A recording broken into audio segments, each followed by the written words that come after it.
네, 오늘 제가 말씀드릴 내용은 이제 우리 신생아, 아기에 대한 내용인데요. 자, 신생아.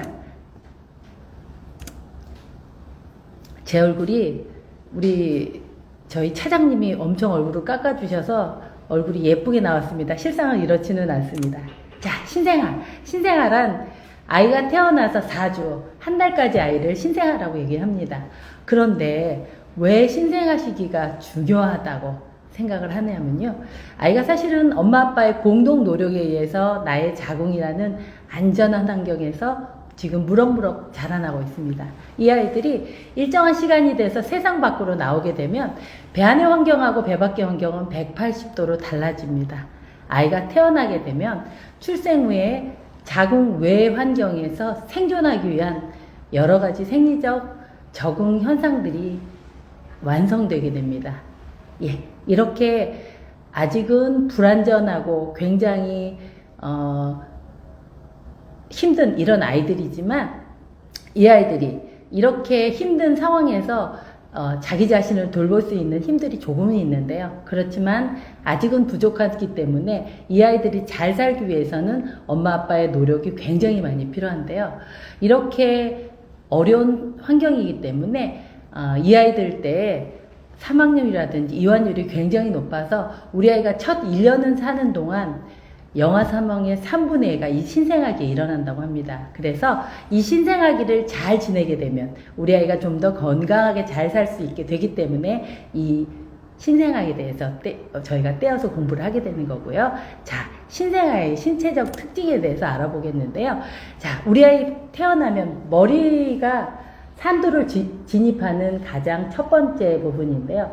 이 신생아 머리가 생각보다 굉장히 큽니다. 그래서 신생아 머리의 크기는 신장의 4분의 1이라고 생각을 합니다. 그래서 이렇게 머리가 큰 아이들이 골반에 진입을 하게 되면 이 머리 윗부분, 선진부가 굉장히 많은 압박과 압력을 받게 되기 때문에 굉장히 많이 부어오르게 됩니다. 그래서 머리가 부어오르게 되고, 그리고 우리 아이 머리뼈는 우리 성인하고 달리 통뼈가 아닌 머리뼈들이 나누어진 것들이 힘든 골반 산도를 통과하기 위해서 겹쳐지게 나오게 됩니다. 그렇기 때문에 아이 머리가 우리가 태어나서 길쭉하게 보이는 것들도 이런 잘 나오기 위한 두개골의 접합 때문에 그래서 일어나는 거고요. 아이들이 두개골이 많이 압박을 받게 되면 부혈종, 그래서 혈종을 형성하기도 합니다. 그런데 사실은 이 피가 고인 출혈 부분은 머리 두개골 속이 아닌 두개골 바깥 부분이기 때문에 양측에 혹이 난다고 할지라도 이건 시간이 지나면서 잘 흡수되고 어떠한 문제를 일으키지 않기 때문에 크게 걱정은 하시지는 않으셔도 됩니다. 자, 우리 아이의 눈을 보면요. 사실은 우리 출산하신 아이를 보시는 산모님이 가장 많이 하시는 질문이 우리 아이 눈 언제 떠요? 이렇게 물어보십니다. 사실은 아이에 따라서 어떤 아이는 출산 후에 반짝 눈을 뜨는 아이도 있고요. 어떤 아이는 눈을 감고 있는 아이도 있습니다. 하지만 태어나기 전에는 거의 눈뜬 걸 확인하시게 되는데요. 아이가 산도에서 많이 껴서 고생한 아이들은 눈의 흰자 부분, 공막 부분에 출혈이 생겨서 핏줄이 터진 걸 보실 수도 있습니다. 하지만 이런 것도 시간이 지나면 어떤 문제를 일으키지 않고 다 흡수되기 때문에 걱정 안 하셔도 되고요. 사실은 우리 아이들이 처음부터 색감이 형성되지는 않습니다. 처음에는 흑백으로 보다가 이제 점차 색감도 형성돼서 보게 되는데, 우리 아이들이 사실은 잘 보지는 못한다고 하는 이유는 수정체의 거리 조절 능력이라든지 양안을 이용해서 사물을 따라가서 봐야 되는데 그런 능력들이 떨어지기 때문에 썩 잘 본다고 얘기는 못하지만, 그래도 우리 아이들이 잘 볼 수 있는 거리는 엄마가 젖 먹이는 요 정도 20cm, 25cm의 거리들은 잘 볼 수 있기 때문에 엄마 아빠 얼굴을 열심히 보여주시는데요. 분명한 거는 우리 아이는 무생물보다는 생물을 좋아하고 생물 중에서도 사람의 얼굴을 좋아한다는 사실입니다. 그래서 엄마 아빠 얼굴 많이 보여주시는 게 도움이 되시고요. 우리 아이 코를 보면은 코가 납작하고 구멍이 뚫려 있는데 아이들도 냄새를 맡습니다. 그래서 엄마 냄새를 기억하고 젖 냄새를 찾아서 고개를 돌려서 젖을 빨게 되고요. 네. 그리고 우리 아이의 입을 보면은 입도 입주위 부분에 촉각이 굉장히 많이 발달돼 있어서 엄마젖을 찾아서 빨고, 그리고 아이들이 우리하고 똑같이 단맛은 좋아하고 쓴맛은 싫어하는 이런 반응을 보인다 그래요. 그래서 너무 단 것 주지 않도록 하셔야 되는데, 사실은 엄마젖이 훨씬 분유에 비해서 더 답니다. 그래서 엄마젖을 좋아하고 분유보다는 그런 현상을 보이게 되고요.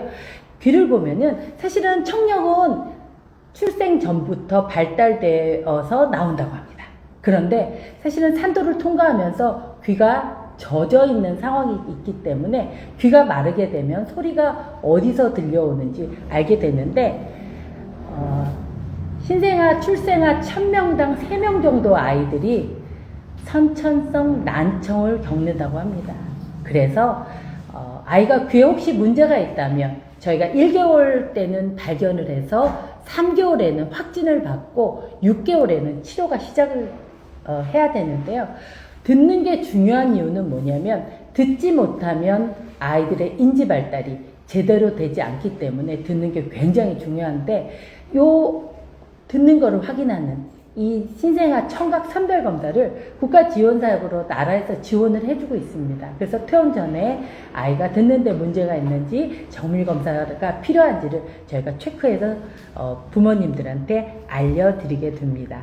자, 우리 아이 피부 보시면요, 아이의 피부 색깔이 출생을 보시면 굉장히 빨갛다는 걸 느껴지실 거예요. 그래서 많이 하시는 질문 하나가, 아기가 얼굴이 왜 이렇게 빨개요? 우리 아기가 열이 나나요? 이런 질문들을 굉장히 많이 하시는데요.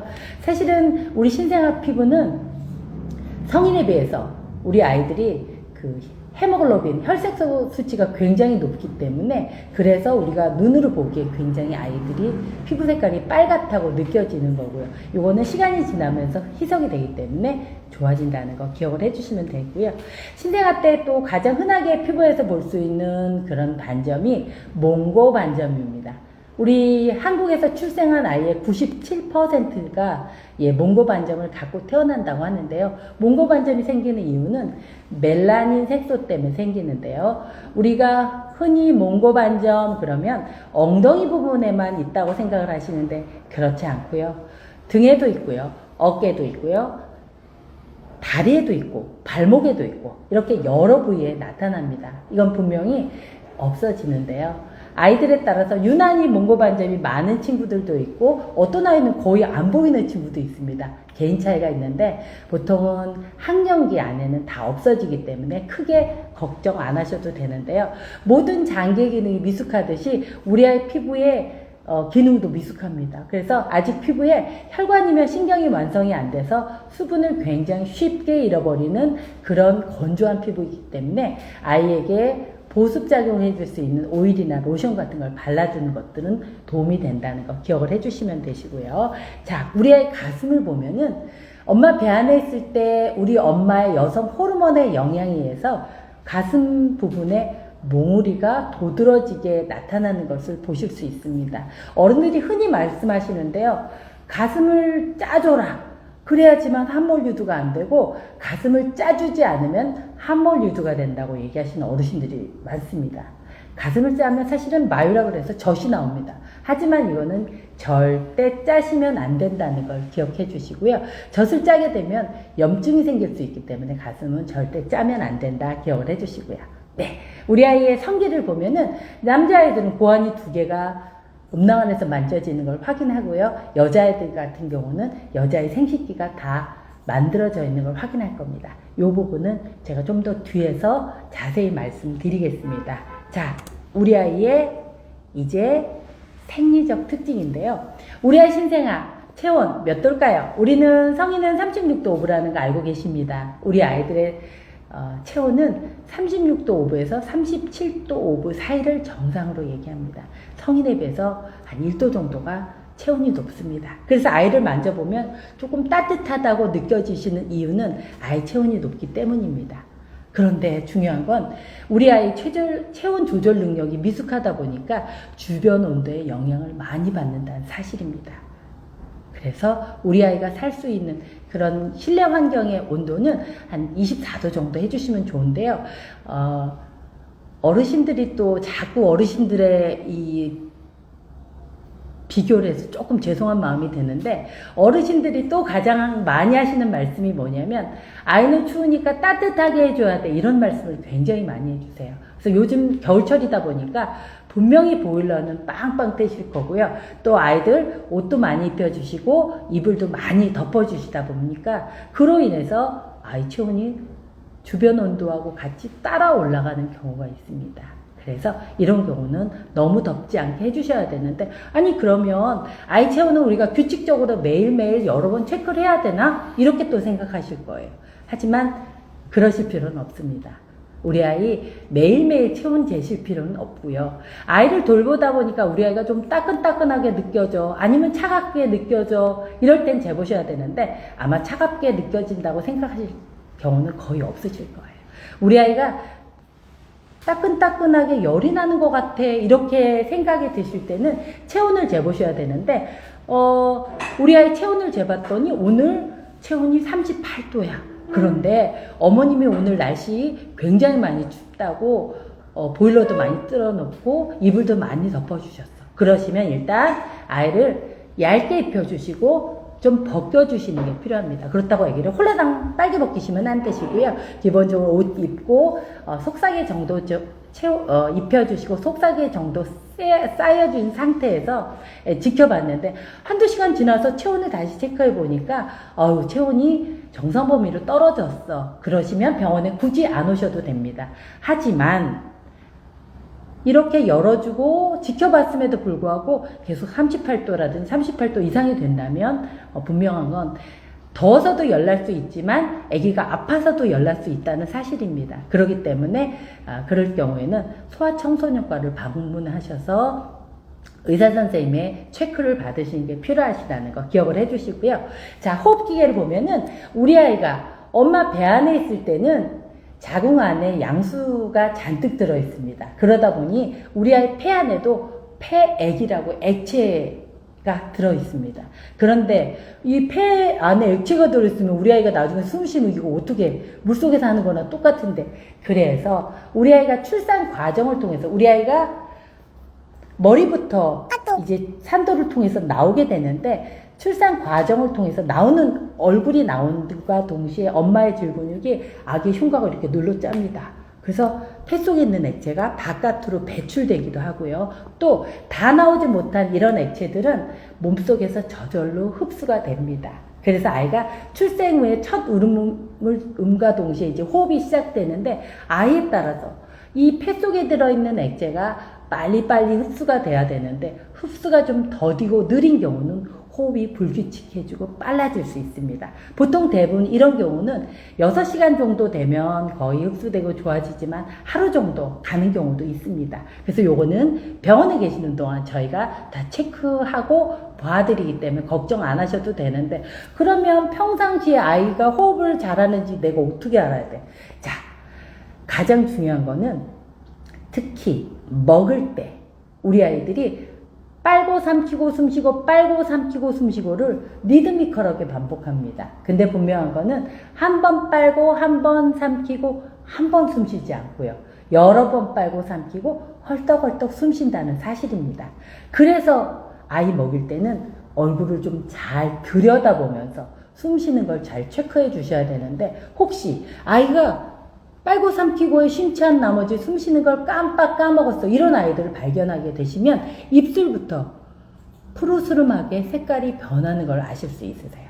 그럴 때는 먹는 거를 바로 중단하시고 아이한테 얘기해 주셔야 돼요. 얘들아, 밥 먹는 것보다 숨쉬는 게 훨씬 중요하단다. 왜? 숨 못 쉬는 사람이 잘못되니까. 그래서 그런 경우는 바로 먹는 걸 중단하고 아이를 자극줘서 숨 쉴 수 있게 해주셔야 된다는 사실 기억해 주세요.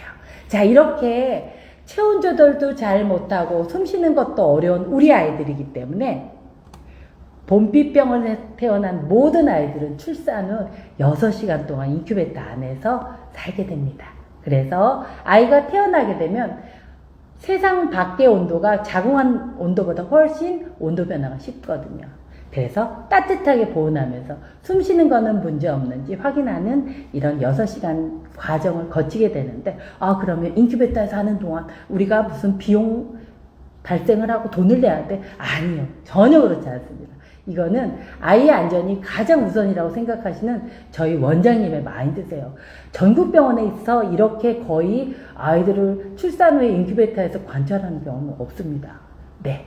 그리고 또 한 가지 저희 병원의 특징이라면 코로나 사태 이후로 굉장히 다들 감염 때문에 걱정을 하고 계십니다. 그래서 저희 병원의 소아과 의사 선생님 담당 선생님 한 분이 신생아시라고 조리원만 왔다 갔다 하시면서 아이들을 케어하고 계시기 때문에 저희 병원이 이게 또 굉장히 큰 특징이라고 생각하시고요. 또 병원에서 봐주셨던 의사 선생님이 조리원하고 연계해서 계속 아기를 관찰해 주시기 때문에 또 안심하고 아이를 맡길 수 있다고 생각을 합니다. 네.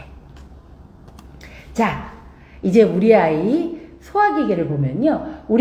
사실은 우리 아이가 모유를 먹던지 분유를 먹던지 간에 위에 머무르는 시간은 한 2시간에서 4시간 정도 된다고 합니다. 그래서 우리가 거의 3시간에 한 번씩 수유를 하게 되는데요. 사실은 소화는 잘 시킨다 그러는데 모든 장기 기능이 미숙한 것처럼 위의 기능도 미숙합니다.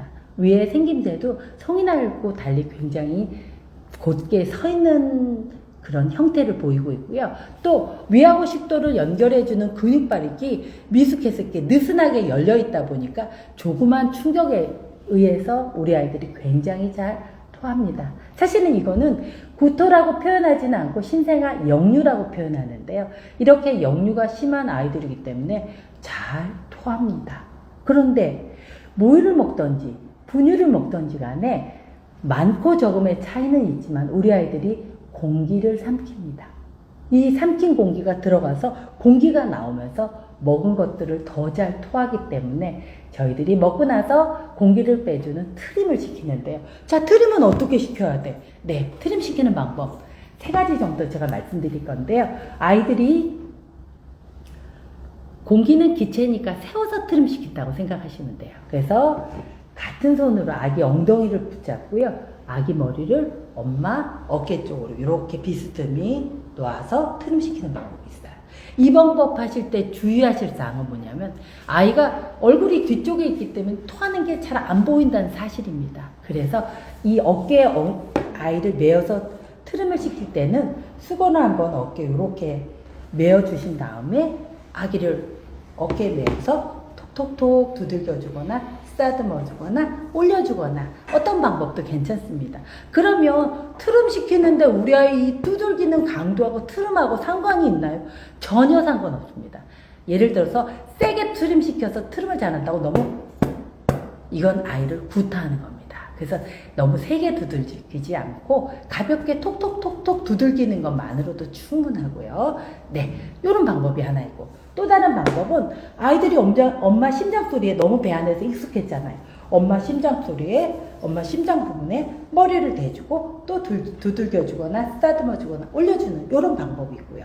또 다른 방법은 아이가 혹시 눈을 뜨고 있다면 눈을 맞추고 트림시키는 방법이 있습니다. 어떤 방법이냐면 엄마 무릎 위에 아이를 앉혀서 아이가 목을 못 가누기 때문에 목하고 어깨를 잘 감싸준 상태에서 무릎에 앉혀주세요. 그리고 똑같이 등을 두들겨주거나 쓰다듬어주거나 올려주는 방법이 있습니다. 네, 이런 방법 트림 시켜주시는데 아니 그러면 트림하는 시간을 도대체 몇 분 정도를 트림을 시켜야 될까 또 궁금하실 거예요. 그래서 이렇게 트림을 시키는 시간은 사실은 한 10분 정도면 충분합니다. 그러면 10분 트림 시키면 모든 아이들이 트림을 다 하나요? 그렇지 않습니다. 어떤 친구는 진짜 5분만 해도 톡톡톡 하는데 극 하고 트림하는 친구도 있고요.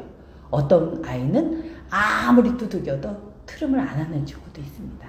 그래서 10분 정도 트림 시켜서 트림을 안 한다. 그럴 때는 억지로 트림 시킬 수 있는 방법이 없기 때문에 그럴 때는 눕혀 놓으시는 거예요.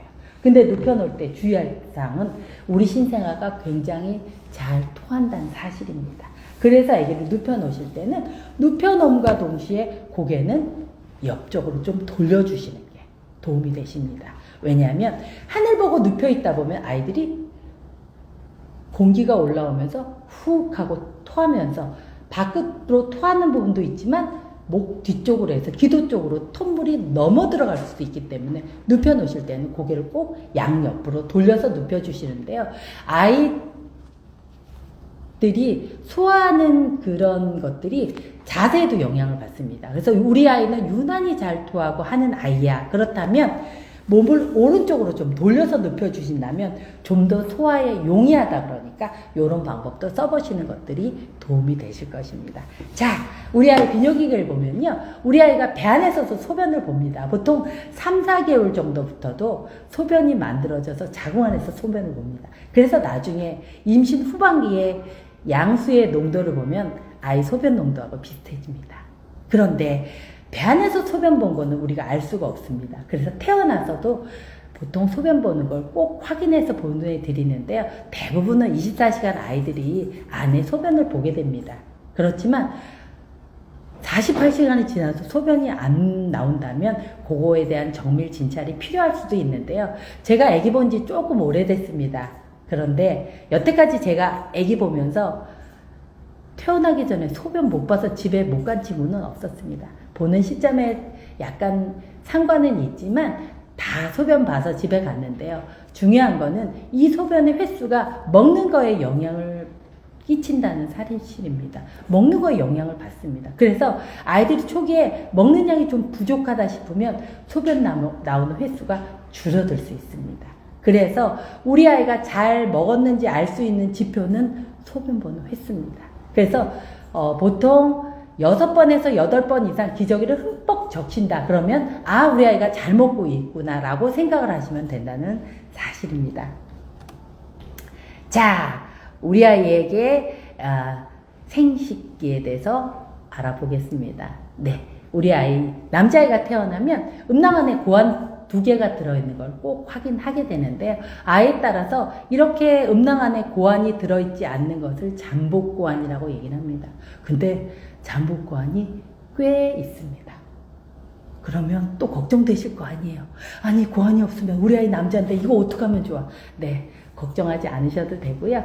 일단 태어나기 전에 이제 아이가 음낭 안에 고환이 안 만져지는 잠복고환이 있는 아이라면 저희가 출생 전에 초음파를 봅니다. 그런데 남자아이들 같은 경우는 엄마 배 안에 있을 때 고환이 음낭 안에 나와 있는 게 아니고요. 자기 배 안에 가지고 있습니다. 요게 임신 후반기 동안 서입을 통해서 이렇게 음낭 안으로 내려오게 돼 있는데, 그래서 초음파를 통해서 고환은 정말 잘 만들어져 있는지, 얘 현 위치는 어디 있는지를 저희가 체크를 해서 만약에 배 안에서 고환이 잘 만들어 있다 그러면 아, 너는 조금 더 기다려 보아야 되는 친구구나. 기다려 보는 게 원칙입니다. 그래서 보통 한 3, 4개월 정도 되면 대부분의 아이들이 한 7, 80%의 아이들이 대부분 저절로 고환이 내려온다고 합니다. 하지만 기다려도 고환이 안 내려온다. 그러면 적절한 수술이라든지 처치가 필요할 수 있습니다. 왜냐하면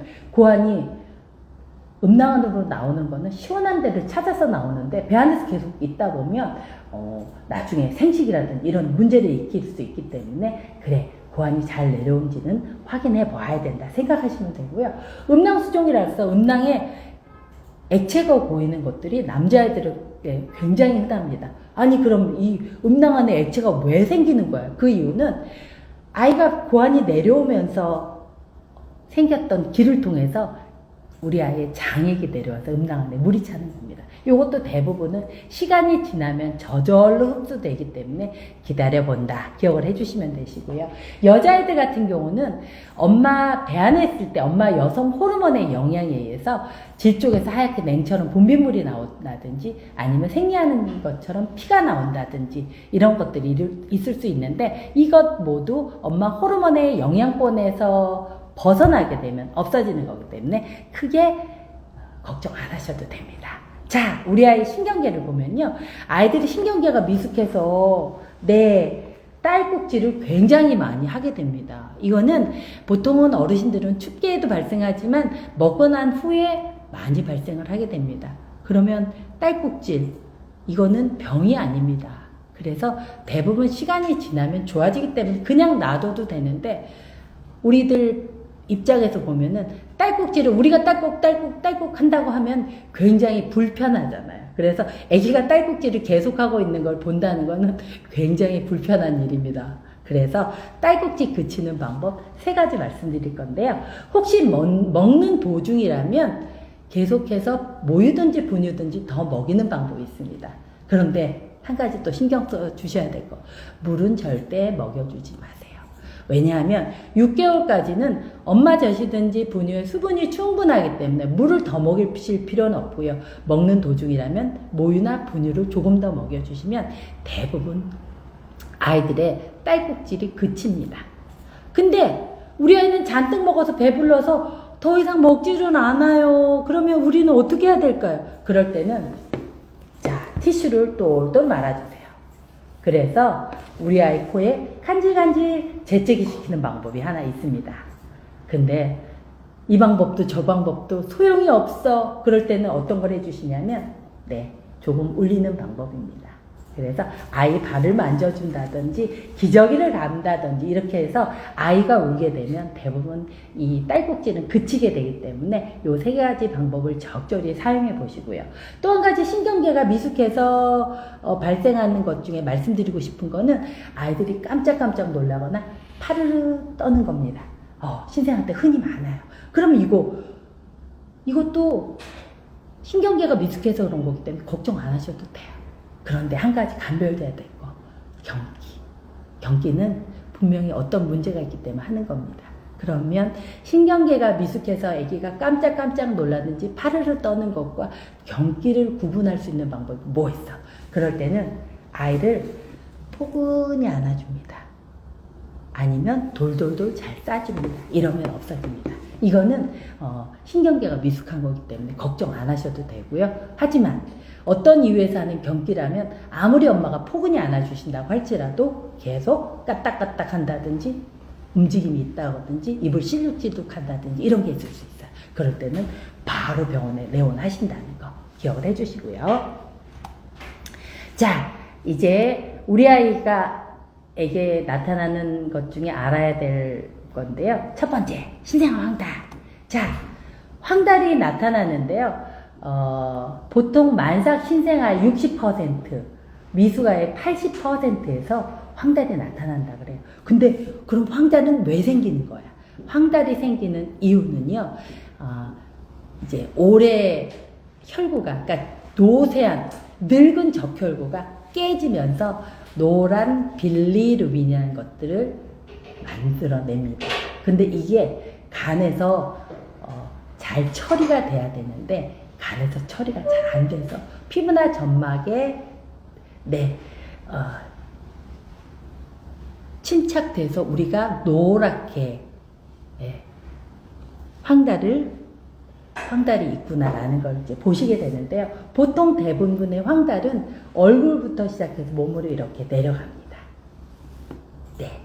그래서 생리적 황달이라는 게 있습니다. 생후 보통 2, 3일부터 시작해서 일주일에서 열흘 정도 갑니다. 대부분은 어떠한 처치가 없이 그냥 없어지기도 합니다. 그런데 혹시 엄마 젖을 먹고 모유황달에 대해서 걱정하시는 분들이 굉장히 많아요. 그래서 보통 일주일 안에 오는 모유만 먹어서 오는 황달이라면 엄마 젖에 의한 황달이 아닌 잘 먹지 못해서 오는 탈수로 인한 황달이 많습니다. 초기에는 황달이 있더라도 엄마 젖 절대 금할 필요가 없습니다. 모유 황달이라는 게 엄마 젖을 먹고 황달이 심한 거기 때문에 무조건 모유를 끊어야 된다고 생각하시는 분이 있는데요. 초기에 모유 황달이라는 거는 탈수에 의한 거라고 말씀드렸기 때문에 엄마 젖을 더 많이 먹여주셔야 됩니다. 그러면 엄마 젖에 있는 성분이 태변 배설을 촉진하면서 황달을 빠지게 도와주고요. 또 모유가 적은 양이라면 분유라도 열심히 먹여주셔야 됩니다. 그러면 엄마 젖에 의해서 황달이 빠지는 걸 볼 수가 있는데요. 열흘 이후에 모유만 먹여서 오는 황달이 있을 수 있는데 그거는 모유 황달입니다. 근데 그런 모유 황달이 있으면 젖을 다 끊어야 버려야 되나? 그렇지 않습니다. 그럴 때 엄마 젖에 의한 모유 황달이라면 정도에 따라서 심하지 않은 정도라면 계속 모유 수유하셔도 됩니다.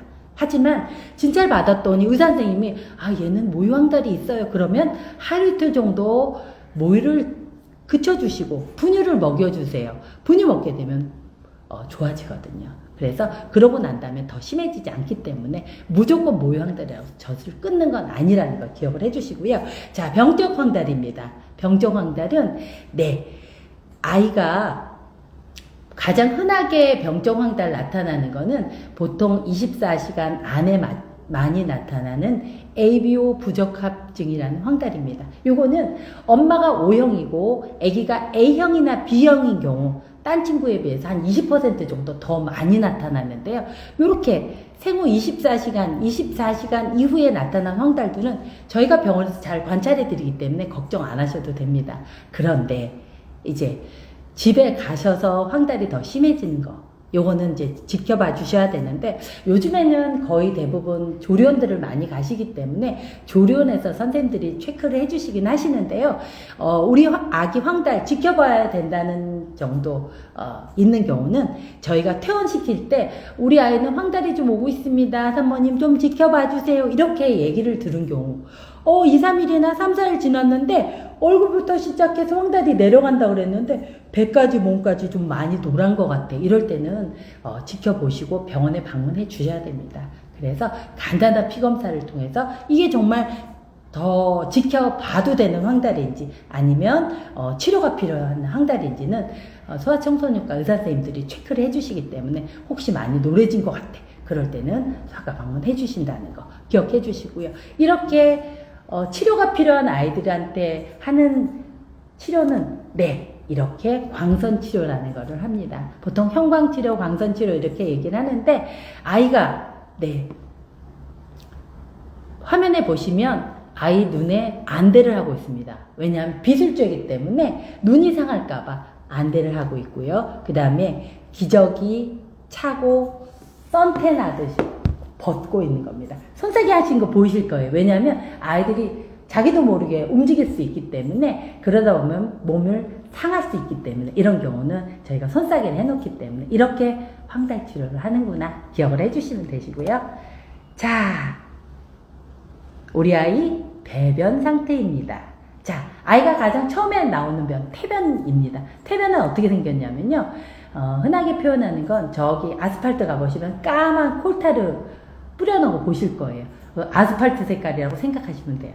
근데 색깔은 이렇게 진하지만 냄새는 1도 없습니다. 이런 변을 2, 3일 보게 되고요. 태변에서 정상변 보는 사이에 이행변이라는 변을 보는데 이거는 3, 4일부터 한 2주까지 나타나는데 약간 묽고 점액도 들어있고 색깔도 뭐 황색에서 갈색에서 녹색에서 여러 색깔의 변을 보게 됩니다. 이런 때 이 시기에 이런 변은 정상입니다. 그리고 설사는 당연히 변이 묽기 때문에 병원 오셔야 되는데 변 색깔 중에서 우리가 신경 써야 될 변 색깔이 있습니다. 어떤 거냐면요. 흰색이나 회색의 변을 보면 안 됩니다.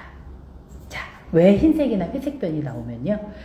우리 아이 변 색깔이 이렇게 노랗든 갈색이든 녹색이든 이렇게 색깔이 나오는 이유는 우리 소화액 중에 담즙 색소가 섞이기 때문입니다. 그런데 아이들이 선천적으로 담즙이 내려온 관이 막혔거나 또 형성이 잘 안 된 경우는 배변 색깔이 흰색이나 회색의 변을 봅니다. 이럴 때는 분명히 병원에 내원 꼭 하셔야 된다는 거 기억을 해주시고요. 자, 이제 우리 아이 제대입니다. 탯줄은 언제 떨어져? 보통 2주 안에 떨어지게 됩니다. 탯줄은 잡아당겨서 절대 안 떨어지고요. 탯줄은 때가 되면 똑 하고 떨어집니다. 그런데 이렇게 정상적으로 잘 떨어지는 탯줄이 별 문제 없이 깨끗하게 잘 관리가 되면 문제가 없습니다. 그렇지만 이 탯줄이 잘 깨끗하게 관리가 안 된다면 폐혈증이라든지 염증이 일어날 수 있기 때문에 탯줄은 잘 관리가 돼야 되는데요. 탯줄이 무서운 이유는 제대에는 네, 혈관이 3개가 들어있습니다. 동맥이 2개가 들어있고 정맥이 1개가 들어있는데요. 저희가 태어나면 그 혈관 개수도 다 세어보는데요. 이게 앞에서는 잘라져서 마르는 것 같지만 속에는 아직 혈관이 열려있는 상태이기 때문에 혹시 염증이 생긴다면 그 혈관을 통해서 전신감염을 일으킬 수 있기 때문에 탯줄은 깨끗하게 잘 관리돼야 된다는 기억을 해주시고요. 보통 병원에서 또 조련에서 선생님들이 배꼽 소독 잘 해주시니까 걱정 안 하셔도 되는데 이 탯줄에 혹시 염증이 생긴다면 쓸데없는 군살이 자라납니다. 제대 유과종이라고 얘기하는데요. 쓸데없는 군살이기 때문에 또 약물로 지져서 잘라줘야 되기 때문에 탯줄은 우리 아이 제대는 깨끗하게 잘 관리돼야 된다. 기억을 해주시고요. 염증 생긴다면 피부 염증하고 똑같습니다. 빨갛게 발적도 일어나고 냄새도 있고 이러기 때문에 그러지 않도록 우리 아이 탯줄 잘 관리해 주셔야 되고 절대 탯줄은 기저귀나 옷으로 기저귀 같은 건 덮어놓지 않고 기저귀 바깥에 노출시켜서 잘 마를 수 있도록 해주면 대부분은 어떤 문제를 일으키지 않고 잘 관리가 되기 때문에 잘 관리해 준다. 그것만 기억해 주시면 되시고요. 자, 이제 우리 아이 예방접종입니다. 자, 우리 코로나 때문에 예방접종들 다 하시고 계시는데요. 예방접종의 목적은 어떤 병에 대한 균들을 약화시켜서 우리 몸에 주입함으로 인해서 그 병에 안 걸리면 좋지만 혹시 걸리더라도 가볍게 앓고 잘 일어날 수 있도록 그런 목적으로 맞는 겁니다. 그래서 사실 예방접종 굉장히 많습니다. 하나도 빼지 말고 다 제때 맞춰주셔야 되는데 하지 않으셔도 되고요. 일단 태어나기 전에 이제 아이가 음낭 안에 고환이 안 만져지는 잠복 고환이 있는 아이라면 저희가 출생 전에 초음파를 봅니다. 그런데 남자아이들 같은 경우는 엄마 배 안에 있을 때 고환이 음낭 안에 나와 있는 게 아니고요. 자기 배 안에 가지고 있습니다. 요게 임신 후반기 동안 서입을 통해서 이렇게 음낭 안으로 내려오게 돼 있는데 그래서 초음파를 통해서 고환은 정말 잘 만들어져 있는지 얘 현 위치는 어디 있는지를 저희가 체크를 해서 만약에 배 안에서 고환이 잘 만들어 있다 그러면 아 너는 조금 더 기다려 보아야 되는 친구구나 기다려 보는 게 원칙입니다. 그래서 보통 한 3, 4개월 정도 되면 대부분의 아이들이 한 7, 80%의 아이들이 대부분 저절로 고환이 내려온다고 합니다. 하지만 기다려도 고환이 안 내려온다. 그러면 적절한 수술이라든지 처치가 필요할 수 있습니다. 왜냐하면 고환이 음낭 안으로 나오는 거는 시원한 데를 찾아서 나오는데 배 안에서 계속 있다 보면 나중에 생식이라든지 이런 문제를 일으킬 수 있기 때문에 그래 고환이 잘 내려온지는 확인해 봐야 된다 생각하시면 되고요. 음낭 수종이라서 음낭에 액체가 보이는 것들이 남자애들에게 굉장히 흔합니다. 아니 그럼 이 음낭 안에 액체가 왜 생기는 거야? 그 이유는 아이가 고환이 내려오면서 생겼던 길을 통해서 우리 아이의 장액이 내려와서 음낭 안에 물이 차는 겁니다. 이것도 대부분은 시간이 지나면 저절로 흡수되기 때문에 기다려본다. 기억을 해주시면 되시고요. 여자애들 같은 경우는 엄마 배 안에 있을 때 엄마 여성 호르몬의 영향에 의해서 질 쪽에서 하얗게 냉처럼 분비물이 나온다든지 아니면 생리하는 것처럼 피가 나온다든지 이런 것들이 있을 수 있는데 이것 모두 엄마 호르몬의 영향권에서 벗어나게 되면 없어지는 거기 때문에 크게 걱정 안 하셔도 됩니다. 자, 우리 아이 신경계를 보면요. 아이들이 신경계가 미숙해서 내 딸꾹질을 굉장히 많이 하게 됩니다. 이거는 보통은 어르신들은 춥게에도 발생하지만 먹고 난 후에 많이 발생을 하게 됩니다. 그러면 딸꾹질, 이거는 병이 아닙니다. 그래서 대부분 시간이 지나면 좋아지기 때문에 그냥 놔둬도 되는데 우리들 입장에서 보면은 딸꾹질을 우리가 딸꾹 한다고 하면 굉장히 불편하잖아요. 그래서 아기가 딸꾹질을 계속하고 있는 걸 본다는 거는 굉장히 불편한 일입니다. 그래서 딸꾹질 그치는 방법 3가지 말씀드릴 건데요. 혹시 먹는 도중이라면 계속해서 모유든지 분유든지 더 먹이는 방법이 있습니다. 그런데 한 가지 또 신경 써 주셔야 될 거, 물은 절대 먹여주지 마세요. 왜냐하면 6개월까지는 엄마 젖이든지 분유에 수분이 충분하기 때문에 물을 더 먹이실 필요는 없고요. 먹는 도중이라면 모유나 분유를 조금 더 먹여주시면 대부분 아이들의 딸꾹질이 그칩니다. 근데 우리 아이는 잔뜩 먹어서 배불러서 더 이상 먹지는 않아요. 그러면 우리는 어떻게 해야 될까요? 그럴 때는 자, 티슈를 똘똘 말아주세요. 그래서 우리 아이 코에 간질간질 재채기 시키는 방법이 하나 있습니다. 근데 이 방법도 저 방법도 소용이 없어. 그럴 때는 어떤 걸 해주시냐면 네, 조금 울리는 방법입니다. 그래서 아이 발을 만져준다든지 기저귀를 감다든지 이렇게 해서 아이가 울게 되면 대부분 이 딸꾹질은 그치게 되기 때문에 요 세 가지 방법을 적절히 사용해 보시고요. 또 한 가지 신경계가 미숙해서 발생하는 것 중에 말씀드리고 싶은 거는 아이들이 깜짝깜짝 놀라거나 파르르 떠는 겁니다. 신생한테 흔히 많아요. 그럼 이것도 신경계가 미숙해서 그런 거기 때문에 걱정 안 하셔도 돼요. 그런데 한 가지 간별돼야 될 거, 경기. 경기는 분명히 어떤 문제가 있기 때문에 하는 겁니다. 그러면 신경계가 미숙해서 아기가 깜짝깜짝 놀라든지 파르르 떠는 것과 경기를 구분할 수 있는 방법이 뭐 있어? 그럴 때는 아이를 포근히 안아줍니다. 아니면 돌돌돌 잘 싸줍니다. 이러면 없어집니다. 이거는 신경계가 미숙한 거기 때문에 걱정 안 하셔도 되고요. 하지만 어떤 이유에서 하는 경기라면 아무리 엄마가 포근히 안아주신다고 할지라도 계속 까딱까딱 한다든지 움직임이 있다든지 입을 실룩실룩 한다든지 이런 게 있을 수 있어요. 그럴 때는 바로 병원에 내원하신다는 거 기억을 해주시고요. 자, 이제 우리 아이에게 나타나는 것 중에 알아야 될 건데요. 첫 번째, 신생아 황달. 자, 황달이 나타나는데요. 보통 만삭 신생아의 60%, 미숙아의 80%에서 황달이 나타난다 그래요. 근데 그럼 황달은 왜 생기는 거야? 황달이 생기는 이유는요. 이제 올해 혈구가, 그러니까 노쇠한 늙은 적혈구가 깨지면서 노란 빌리루빈이라는 것들을 만들어냅니다. 근데 이게 간에서 잘 처리가 돼야 되는데 간에서 처리가 잘 안 돼서 피부나 점막에 침착돼서 우리가 노랗게 황달이 있구나라는 걸 이제 보시게 되는데요. 보통 대부분의 황달은 얼굴부터 시작해서 몸으로 이렇게 내려갑니다. 네. 그래서 생리적 황달이라는 게 있습니다. 생후 보통 2, 3일부터 시작해서 일주일에서 열흘 정도 갑니다. 대부분은 어떠한 처치가 없이 그냥 없어지기도 합니다. 그런데 혹시 엄마 젖을 먹고 모유황달에 대해서 걱정하시는 분들이 굉장히 많아요. 그래서 보통 일주일 안에 오는 모유만 먹어서 오는 황달이라면 엄마 젖에 의한 황달이 아닌 잘 먹지 못해서 오는 탈수로 인한 황달이 많습니다. 초기에는 황달이 있더라도 엄마 젖 절대 금할 필요가 없습니다. 모유 황달이라는 게 엄마 젖을 먹고 황달이 심한 거기 때문에 무조건 모유를 끊어야 된다고 생각하시는 분이 있는데요. 초기에 모유 황달이라는 거는 탈수에 의한 거라고 말씀드렸기 때문에 엄마 젖을 더 많이 먹여주셔야 됩니다. 그러면 엄마 젖에 있는 성분이 태변 배설을 촉진하면서 황달을 빠지게 도와주고요. 또 모유가 적은 양이라면 분유라도 열심히 먹여주셔야 됩니다. 그러면 엄마 젖에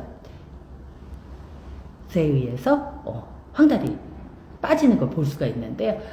열흘 이후에 모유만 먹여서 오는 황달이 있을 수 있는데 그거는 모유 황달입니다. 근데 그런 모유 황달이 있으면 젖을 다 끊어야 버려야 되나? 그렇지 않습니다. 그럴 때 엄마 젖에 의한 모유 황달이라면 정도에 따라서 심하지 않은 정도라면 계속 모유 수유하셔도 됩니다. 하지만 진찰 받았더니 의사 선생님이 얘는 모유 황달이 있어요. 그러면 하루 이틀 정도 모유를 그쳐주시고 분유를 먹여주세요. 분유 먹게 되면 좋아지거든요. 그래서 그러고 난 다음에 더 심해지지 않기 때문에 무조건 모유 황달이라고 젖을 끊는 건 아니라는 걸 기억을 해주시고요.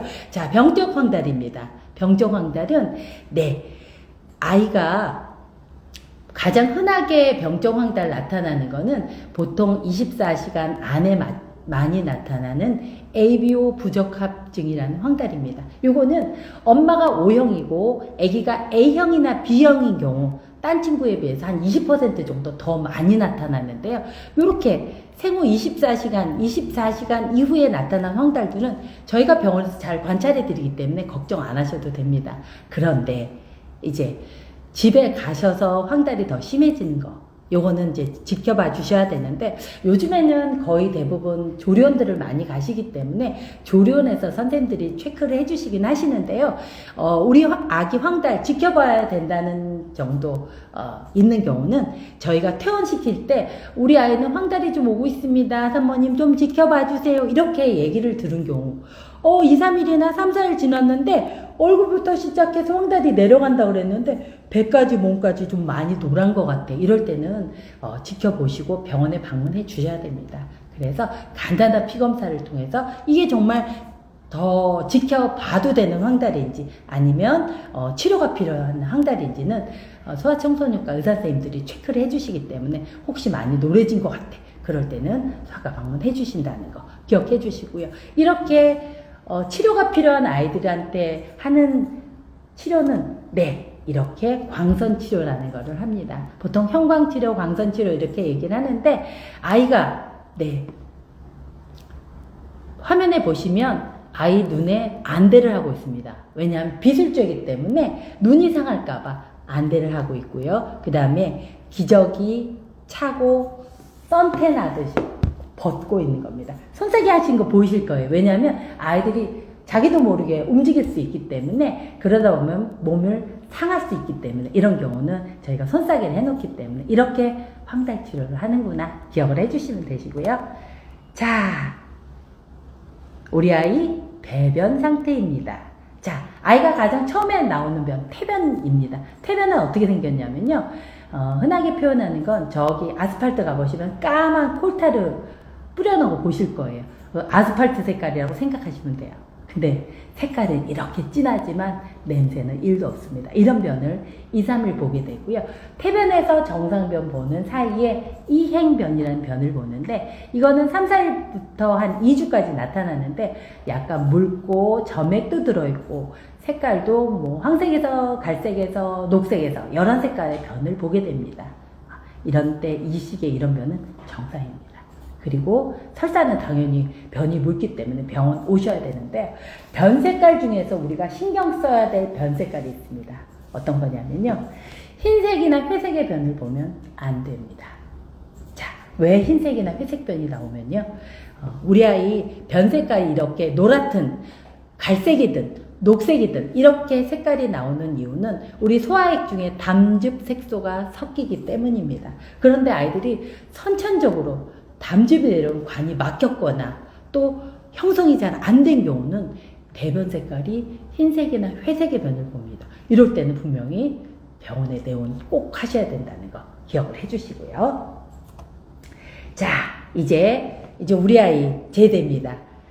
탯줄은 언제 떨어져? 보통 2주 안에 떨어지게 됩니다. 탯줄은 잡아 당겨서 절대 안 떨어지고요. 탯줄은 때가 되면 똑 하고 떨어집니다. 그런데 이렇게 정상적으로 잘 떨어지는 탯줄이 별 문제 없이 깨끗하게 잘 관리가 되면 문제가 없습니다. 그렇지만 이 탯줄이 잘 깨끗하게 관리가 안 된다면 폐혈증이라든지 염증이 일어날 수 있기 때문에 탯줄은 잘 관리가 돼야 되는데요. 탯줄이 무서운 이유는 제대에는 혈관이 3개가 들어있습니다. 동맥이 2개가 들어있고 정맥이 1개가 들어있는데요. 저희가 태어나면 그 혈관 개수도 다 세어보는데요. 이게 앞에서는 잘라져서 마르는 것 같지만 속에는 아직 혈관이 열려있는 상태이기 때문에 혹시 염증이 생긴다면 그 혈관을 통해서 전신감염을 일으킬 수 있기 때문에 탯줄은 깨끗하게 잘 관리돼야 된다는 기억을 해주시고요. 보통 병원에서 또 조련에서 선생님들이 배꼽 소독 잘 해주시니까 걱정 안 하셔도 되는데, 이 탯줄에 혹시 염증이 생긴다면 쓸데없는 군살이 자라납니다. 제대 유과종이라고 얘기하는데요. 쓸데없는 군살이기 때문에 또 약물로 지져서 잘라줘야 되기 때문에 탯줄은 우리 아이 제대는 깨끗하게 잘 관리돼야 된다 기억을 해주시고요. 염증이 생긴다면 피부 염증하고 똑같습니다. 빨갛게 발적도 일어나고 냄새도 있고 이러기 때문에 그러지 않도록 우리 아이 탯줄 잘 관리해 주셔야 되고, 절대 탯줄은 기저귀나 옷으로, 기저귀 같은 건 덮어놓지 않고 기저귀 바깥에 노출시켜서 잘 마를 수 있도록 해주면 대부분은 어떤 문제를 일으키지 않고 잘 관리가 되기 때문에 잘 관리해준다. 그것만 기억해 주시면 되시고요. 자, 이제 우리 아이 예방접종입니다. 자, 우리 코로나 때문에 예방접종들 다 하시고 계시는데요. 예방접종의 목적은 어떤 병에 대한 균들을 약화시켜서 우리 몸에 주입함으로 인해서 그 병에 안 걸리면 좋지만 혹시 걸리더라도 가볍게 앓고 잘 일어날 수 있도록 그런 목적으로 맞는 겁니다. 그래서 사실 예방접종 굉장히 많습니다. 하나도 빼지 말고 다 제때 맞춰주셔야 되는데 병원 방문하실 때 아가 수첩을 가져오시면 거기 예방접종이 항목이 다 기입이 되어 있기 때문에 꼭 하나도 빼먹지 말고 다 맞춰주셔야 되는데 기억해 주실 거 하나는 균을 주입하는 겁니다. 아기가 조금 피곤하고 컨디션 안 좋은 것 같아. 근데 오늘밖에 시간이 없어. 맞추자. 이러시면 절대 안 되는 사실입니다. 그래서 균을 아이 몸에 넣어주는 거기 때문에 항상 우리 아이 컨디션이 가장 최상일 때 맞으셔야 되고요. 가급적이면 오전에 맞히시는 게 좋습니다. 왜냐하면 예방접종 맞고 나서 여러 가지 이제 부작용이라고 말하기는 좀 그렇고 이상 반응들이 있을 수 있습니다. 그런데 우리는 시간이 없어서 오늘 4시에 와서 예방접종을 했습니다. 그런데 별 문제 없고 괜찮았던 우리 아이가 6시부터 갑자기 열이 나기 시작해요. 그리고 아기가 너무 힘들어하는 것 같아요. 병원 문 6시에 닫았습니다. 어디다 물어보시겠어요? 그렇기 때문에 오전 중에 맞췄다면 아이의 어떤 이상 반응이 있다면 오후에 병원에 와서 체크할 시간 있으니까 꼭 그렇게 해주시고요. 또 한 가지 기억해 주실 거는 우리 예방접종 맞고 20-30분은 병원에서 꼭 대기해 주세요 라는 얘기 많이 들으셨을 거예요. 코로나 예방접종이라든지 독감 맞고 나서도 그런 얘기 많이 들으셨을 텐데 왜냐하면 갑작스럽게 나타나는 부작용 때문입니다. 그래서 한 20-30분 안에 어떤 부작용이 있다면 이거는 바로 즉각적인 처치가 필요한 거기 때문에 항상 예방접종 맞고 나서 20-30분은 꼭 기다려서 아기 상태를 체크하시고 집으로 돌아가셔야 되고요. 만약에 문제가 있다면 바로바로 의사선생님한테 선생님 우리 애기 봐주세요 하시면 선생님들이 또 적절한 처치를 해주실 수 있기 때문에 꼭 이 시간은 병원에서 기다리면서 아이 건강 상태 체크하신다는 거 기억을 해주시고요. 자, 이제 마지막으로 병원을 방문해야 되는 경우입니다. 여러 가지가 많습니다. 아이가 아프면 당연히 병원 오셔야 됩니다. 그런데 중요한 거는 우리 아이 자체가 아직은 자기 자신을 돌볼 수 있는免疫체계가 완성이 안 된 감염에 취약한 아이입니다. 감염도 잘 됩니다. 그런데 이 감염으로 인한 병의 진행 속도도 굉장히 빠릅니다. 그렇기 때문에 사실은 특징적인 증상은 별로 없었지만 정말 전형적인 그런 증상이 나타날 때는 아기가 중증으로 벌써 병이 진행된 상황에 발견되는 경우도 있습니다. 그렇기 때문에 우리 엄마들이 아기를 돌보다 보니까 왠지 오늘은 아기가 이상한 것 같아. 조금 이상한 것 같아. 이런 느낌이 든다면 무조건 지켜보시지 마시고 소아청소년과를 방문해서 의사선생님의 체크를 받으시는 게, 진찰을 받으시는 게 우리 아이가 다른 감염으로 인한 중증으로 넘어가는 걸 예방하는 데 도움이 된다는 거 꼭 기억을 해주시고요. 네, 오늘 제가 말씀드릴 내용은 여기까지였는데요. 어떻게 잘 들으셨어요? 네, 오늘 한 20분 정도 보셨는데요. 실시간 댓글로 출석 체크하고 팔로우 해주셔서 이벤트 참석 잘 하셨습니다. 오늘 수업 내용은 당분간 봄빛병원 인스타에 올려놓을 예정이고요. 혹시 궁금한 내용 있다면 또 질문사항 있다면 올려주시면 제가 성실하게 잘 답변하겠습니다. 오늘 김경희님은 조련에 듣고 있으셨네요. 감사합니다. 그리고 SH러브님은 태어날 둘째를 위해서 열심히 듣고 계셨다 그러는데 네, 순산하시고 나중에 신생아실에서 만나 뵙도록 하겠습니다. 고맙습니다. 나중에 또 뵙겠습니다. 안녕히 계십시오.